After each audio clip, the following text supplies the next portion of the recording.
এনেধৰণে দিনবিলাকত ৰাইজৰ যি বিপুল সঁহাৰি লাভ কৰিছে মই অত্যন্ত উৎসাহিত হৈছোঁ আৰু আমি নিশ্চিত যে আমি যিদৰে লগ হৈছোঁ আজি ভাৰতীয় জনতা পাৰ্টি সন্মিলিত গণশক্তি অসম UPPL ৰাভা ঐক্য মঞ্চ আমি বিপুল ভোটত আমি এবাৰ এই সন্মিলিত শক্তি জয়ী হ'ম কেৱল ইয়াতে নহয় আৰু যোৱা বছৰতকৈ অধিক আসন লাভ কৰি দিছপুৰত আমি ভাৰতীয় জনতা পাৰ্টিৰ নেতৃত্বত চৰকাৰ গঠন কৰিবলৈ সক্ষম হ'ম যোৱাকালি পাঠশালা গৈছিলোঁ ভাৰতীয় জনতা পাৰ্টিৰ ৰাজ্যিক সভাপতি ৰঞ্জিত কুমাৰ দাস ডাঙৰীয়াই মনোনয়ন পত্ৰ দাখিল কৰিছে ৰাইজৰ অভূতপূৰ্ব সঁহাৰি এক সুকীয়া পৰিৱেশ সৃষ্টি হৈছে এইকাৰণেই হৈছে যে 2016 চনৰ নিৰ্বাচনৰ প্ৰাক মুহূৰ্তত যিবোৰ প্ৰতিশ্ৰুতি আমি জনসাধাৰণক দিছিলোঁ এই প্ৰতিশ্ৰুতিৰ বহুলাংশে পূৰণ হৈছে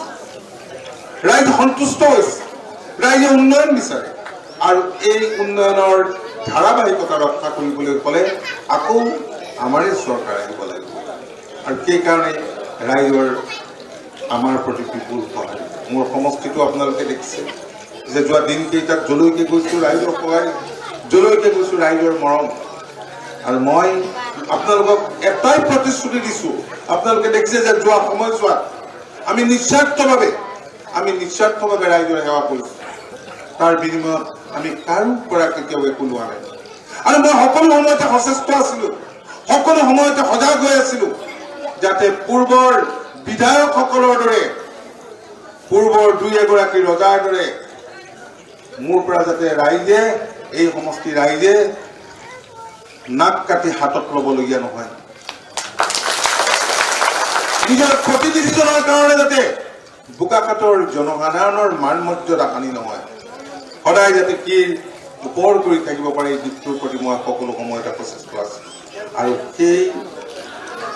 কথাটো মনত ৰাখি মই ভৱিষ্যতৰ দিনত আগবাঢ়িম যোৱা সময়ছোৱাত আমি যিখিনি কৰিছোঁ আকাশ ফুকন ডাঙৰীয়াই কৈছে আৰু পৰিকল্পনা আছে কাজিৰঙা আমাৰ বুকুত আছে আৰু কাজিৰঙা অভয়াৰণ্য থকাৰ সুবাদত আমি বোকাখাটখনক নৰূপত আমি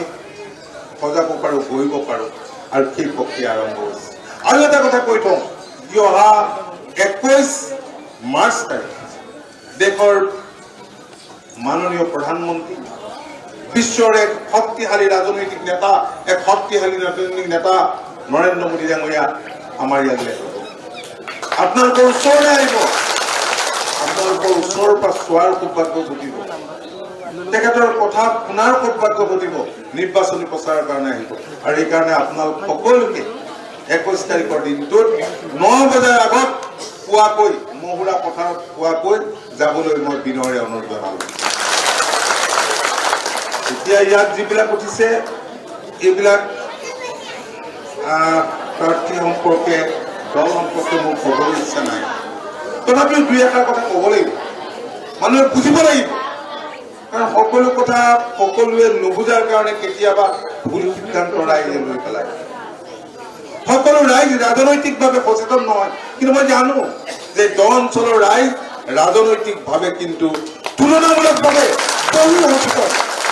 বহু সচেতন আৰু সেই সচেতনতাৰ প্ৰতিফলন বিভিন্ন সময়ত আমি ঘটা দেখিছোঁ আপোনালোকে জানে যে কংগ্ৰেছ দল দেশৰ স্বাধীনতা অনা দল কিন্তু সেই দলটোৱে আজি কাৰ লগত মিতিৰালি কৰিছে কাৰ লগত প্ৰেম কৰিলে কাৰ লগত বিবাহ কৰিলে AIDFৰ লগত AIDF কোন কেনেকৈ জন্ম হৈছিল AIDFৰ জন্ম হৈছিল অবৈধ প্ৰব্ৰজনকাৰী আইন 1983 IMDD আইন বুলি কোৱা হয় ইংৰাজীত IMDD আইন 1983 যি আইন বিদেশীক ৰক্ষণাবেক্ষণ দিবৰ কাৰণে প্ৰণয়ন কৰা হৈছিল ভাৰতবৰ্ষৰ কোনো ৰাজ্যত এই আইন প্ৰণয়ন হোৱা নাছিল কেৱল অসমত এহাতে অসম চুক্তি এহাতে এই আইন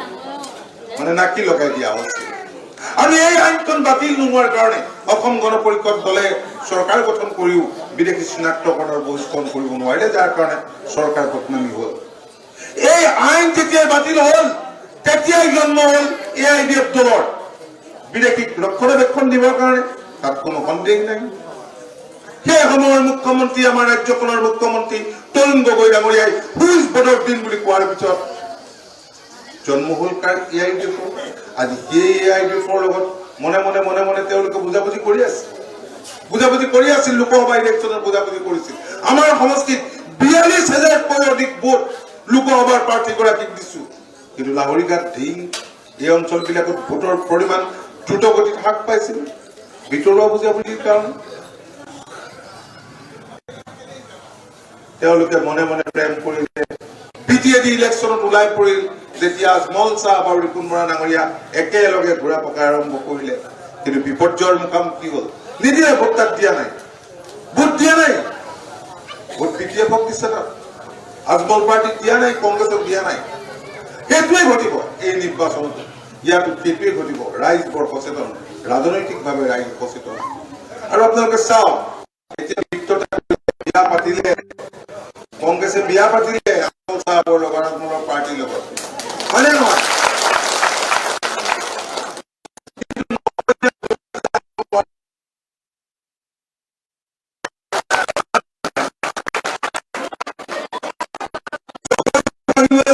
আমাৰ মিচিং অঞ্চলত যে জগৰ লগে ভাঙে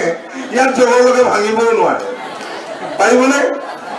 আৰু এই কাৰণে এই ন কন্যা উজনি অসমত ফুৰাবলৈ নানে এতিয়া মানুহে জানে তেওঁলোকৰ লগত গ'ল নানিলেও জানে যে বিয়া পাতিলে এই কথাটো মানুহক এতিয়া বুজাবলৈ বাকী নাই তাতকে লৈ আনে ভালে তাতকে এইফালে ফুৰাই দিয়ে ভাল ফুৰাই দিলে আমাৰে আৰু লাভ হ'ব ন কন্যাক দেখিলে আমাৰ ৰাইজে আৰু অলপ ভাবিব নে কি কয়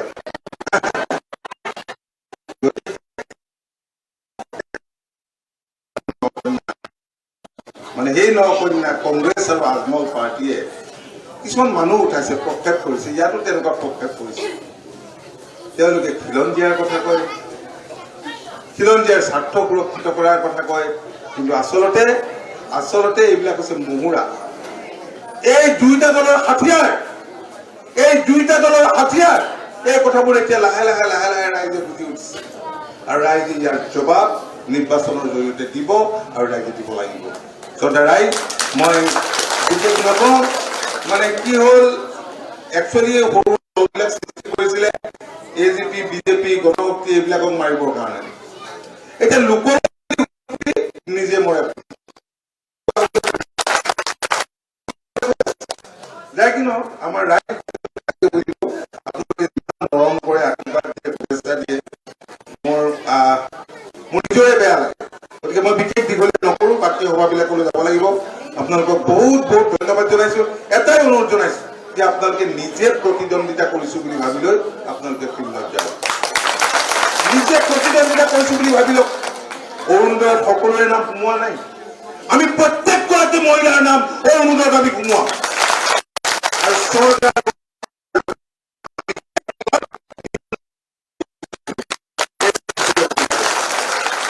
মুখ্যমন্ত্ৰী হিচাপে মোৰ এডভাৰটাইজমেণ্ট ওলাইছে ভেটেনেৰী ওলাই আছে এইবিলাক কথা আজি আৰু নকওঁ ইলেকশ্যনৰ অভাৱ আমি দিম আমি আৰম্ভতে দিম আমি প্ৰথম বছৰতেই আমি নিযুক্তিৰ কাম আৰম্ভ কৰিম কেৱল এয়াই নহয় আপোনালোকে জানে যে আজি নিৰ্বাচন কোড অফ কণ্ডাক্ট ঘোষণা কৰাৰ আগে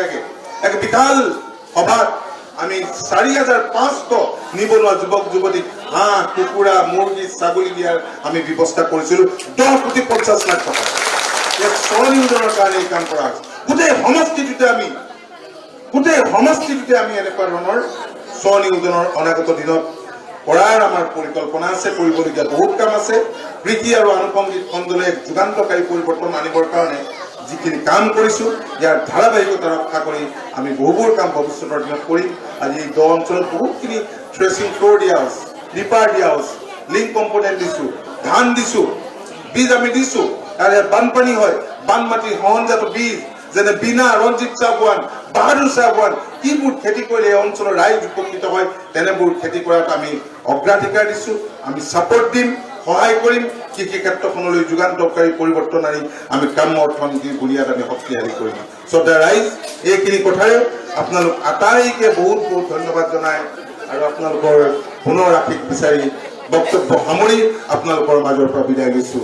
ধন্যবাদ নমস্কাৰ